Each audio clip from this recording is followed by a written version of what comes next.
the big issue in convention states that you like to stress a lot is this idea of the runaway spending, the unfunded liabilities, right? Sure. That's like, is that number one in your thing? Well, it's one of them. It's one of them. So well, why the other one's a Commerce Clause. Yeah. You know, what we're talking about is restoring the real definitions that our founders used to the Commerce Clause.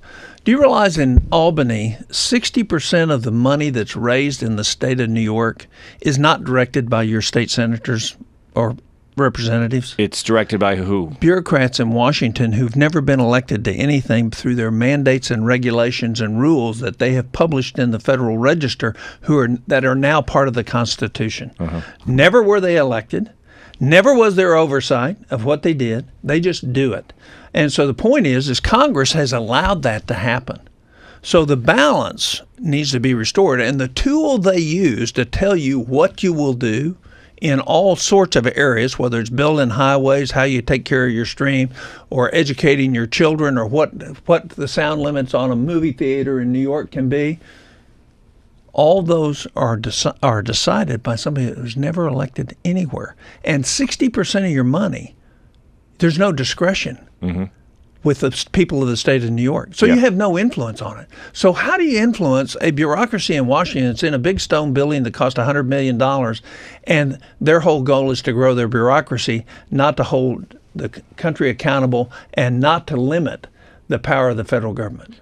So if I'm arguing against the convention of states, probably one of the things I would say is, okay, you just gave me two great examples. Do them one at a time. Amend the Constitution with for the Commerce Clause issue you just mentioned. Do it one amendment at a time. Why not? Well, the Congress can send them one amendment at a time if we pass 20. So the point is you lack the concept of what an amendments convention is, because everything used to be decided in our country by this type of meeting. All right? The Colorado River Commission.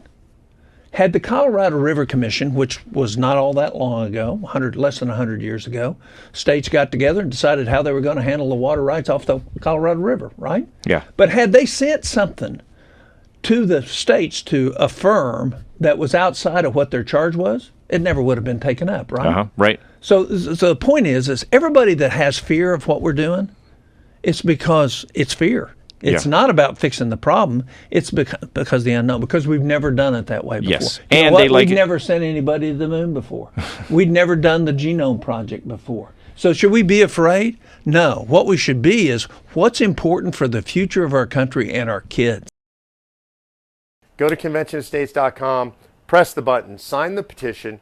More importantly, get 10 of your friends to do the same. When you sign the petition, then that sends a letter to your state legislator. You go on the list in their district as a supporter. We deliver those lists to the state legislators. It means something to them.